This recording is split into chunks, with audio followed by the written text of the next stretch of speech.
हमारे देश में अगर दूसरी बीमारियों से मरने वालों की संख्या हम ढूंढेंगे तो कैंसर से इस देश में हर दिन 1500 लोग मरते हैं, हर दिन। और साल में कैंसर से इस देश में 40 से 45 लाख लोग मरते हैं। फिर हमारे देश में ट्यूबरकुलोसिस और मलेरिया से हर दिन 1200 लोग मरते हैं और साल में करीब 36 लाख के आसपास लोग मलेरिया ट्यूबरकुलोसिस से मर जाते हैं। फिर हर दिन हमारे देश में 1000 लोग डायरिया और डिसेंट्री, हैजा और कॉलेरा से मरते हैं और साल में करीब 35 लाख लोग डायरिया, डिसेंट्री, कॉलेरा से मर जाते हैं। फिर हमारे भारत में बहुत सारे बच्चे हैं, लाखों की संख्या में, जो हर दिन कुपोषण से मरते हैं, जिनके शरीर में शक्ति नहीं है, ताकत नहीं है और ऐसे ही भूखे मर जाते हैं। पूरा पेट भर के उनको भोजन नहीं मिलता, दूध नहीं मिलता, उसमें मर जाते हैं।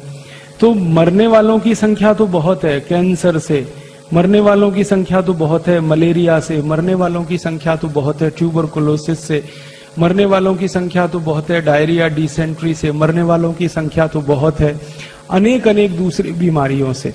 लेकिन वो बीमारियों पर हमारे देश के न्यूज़पेपर में फ्रंट पेज पे खबर नहीं आती। कैंसर से मरने वालों के बारे में कभी भी न्यूज़पेपर में और मीडिया में इतनी चर्चा नहीं होती जितनी स्वाइन फ्लू की हो रही। ट्यूबरकुलोसिस से मरने वालों की चर्चा कभी भी इतनी नहीं होती मीडिया में जितनी स्वाइन फ्लू की हो रही है। कारण जानते हैं क्या है? कैंसर की, ट्यूबरकुलोसिस की, डायरिया की, डिसेंट्री की कोई वैक्सीन नहीं बन सकती।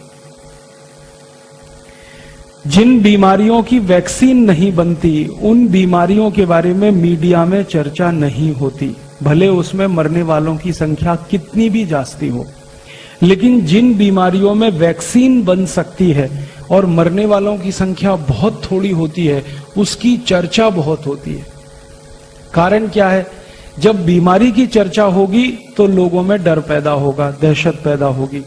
जब डर और दहशत बहुत जास्ती हो जाएगी, जैसा अभी बताया कि एक पत्नी का पति मर गया और उसके मन में इतनी दहशत और इतना डर कि उसने अपने पति के अंतिम शरीर को, माने आखिरी यात्रा को 5 फीट दूर से प्रणाम किया। माने दहशत इतनी जास्ती है कि जो धर्म पत्नी अपने पति के साथ सालों साल रही, एक ही कमरे में, एक ही बिस्तर पर, जब उसको ये डर लग गया कि इसको स्वाइन फ्लू हुआ और उससे ये मर गया, तो दूर से ही उसने प्रणाम कर लिया।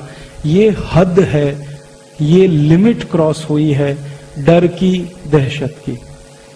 और ये लिमिट क्रॉस कराने में मीडिया ने बड़ी ताकत लगाई है। मैं जो आपसे कहना चाहता हूं वो ये कि स्वाइन फ्लू का जो वायरस है वो आपको कभी भी प्रभावित नहीं कर सकता। आप पूछेंगे क्यों नहीं कर सकता? हमारे में कोई सुरखाव के पर हैं, या हम भगवान के दूत हैं, या हम ज्यादा योग और प्राणायाम करते हैं, ये कारण है? कारण क्या है? कारण उसमें से दूसरे हैं जो जानने की जरूरत है। सबसे बड़ा कारण ये है कि स्वाइन फ्लू विदेशी वायरस है, विदेशी बीमारी है, और H1N1 वायरस विदेशी है। माने ये वायरस दुनिया के उन्हीं देशों में पैदा होके प्रभावित करता है लोगों को जहां ठंडी बहुत पड़ती है, तापमान बहुत कम होता है। अमेरिका में ठंडी बहुत होती है, कनाडा में ठंडी बहुत होती है, मैक्सिको में ठंडी बहुत होती है, ब्राजील में ठंडी बहुत होती है, फ्रांस में, जर्मनी में, ब्रिटेन में ठंडी बहुत होती है। और आप जानते हैं साल में 6 महीने ठंडी पड़ती है और साल में 6 महीने तापमान उनके यहाँ 0 के नीचे होता है। -5 डिग्री, -10 डिग्री, -15 डिग्री, -20 डिग्री, कभी कभी तापमान -30, -35, -40 तक चला जाता है। 6 महीने बर्फ ही बर्फ रहती है। सड़क पे बर्फ होती है, मैदान में बर्फ होती है, खेत में बर्फ होती है, छत पर बर्फ होती है। बर्फ 10-10 फीट ऊंची होती है। और यूरोप और अमेरिका में 6 महीने सरकार के सभी विभाग की ताकत इसी बात में खर्च होती है कि सड़क से बर्फ हटाना, खेत में से बर्फ हटाना, चलने लायक सड़क को बनाना, खेत को खेती लायक बनाना। तो जिन देशों में बर्फ पड़ती है, ठंडी बहुत होती है, तापमान 0 के नीचे चला जाता है, ऐसे देशों में तरह तरह के वायरस पैदा होते हैं। और जितनी ज्यादा ठंडी होती है उतने ज्यादा वायरस होते हैं। सामान्य रूप से दुनिया के जितने भी वायरस हैं उनको पैदा होकर जिंदा रहने के लिए कम से कम 27 डिग्री सेंटीग्रेड से नीचे का तापमान लगता है। और 27 डिग्री सेंटीग्रेड से नीचे का तापमान जो जो देशों में हो सकता है उन्हीं देशों में सबसे ज्यादा वायरल और बैक्टीरियल इन्फेक्शन हुआ करते हैं। अब भारत के बारे में बात करें और पूना के बारे में बात करें। भारत में इस समय महीना चल रहा है सितंबर, माफ करिएगा अगस्त का महीना चल रहा है। अगस्त के पहले जुलाई था, जुलाई के पहले जून था, जून के पहले मई था, और मई के पहले अप्रैल, अप्रैल के पहले मार्च, मार्च में गुड़ी पड़वा से लेकर और दीपावली के दिन तक सामान्य तापमान जो होता है पूरे भारत देश में वो 34 डिग्री सेंटीग्रेड होता है, 35 डिग्री होता है, 36 डिग्री होता है। पुणे का आज का तापमान 33 डिग्री है और अभी थोड़ी धूप ज्यादा हो जाए ना तो कल ये 35-36 डिग्री हो जाएगा। तो पुणे का न्यूनतम तापमान इस समय 34-35 डिग्री है। सारे देश का न्यूनतम तापमान इस समय 34-35 डिग्री है। 2 राज्यों को छोड़कर, हिमाचल प्रदेश, जम्मू कश्मीर और उत्तराखंड को छोड़कर पूरे देश के 28 राज्यों का सामान्य तापमान 34-35 डिग्री है।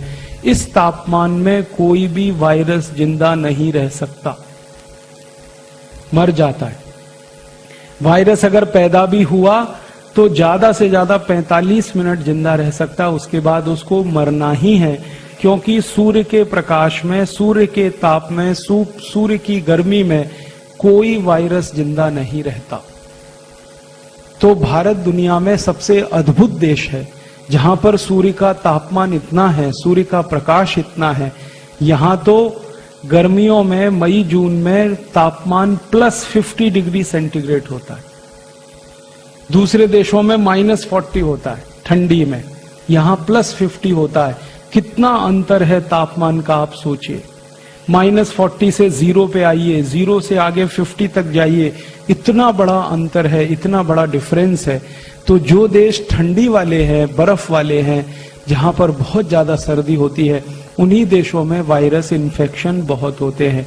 भारत गर्म देश है, गर्मी वाला देश है, उष्णकटिबंधीय देश है। भगवान ने भारत को ऐसा बनाया है कि सूर्य का ताप इतना तेज है इस देश में, इसकी कल्पना जो है हम तब कर पाते हैं जब हम माइक्रोबायोलॉजी जैसे विषय में पढ़ने के लिए जाएं।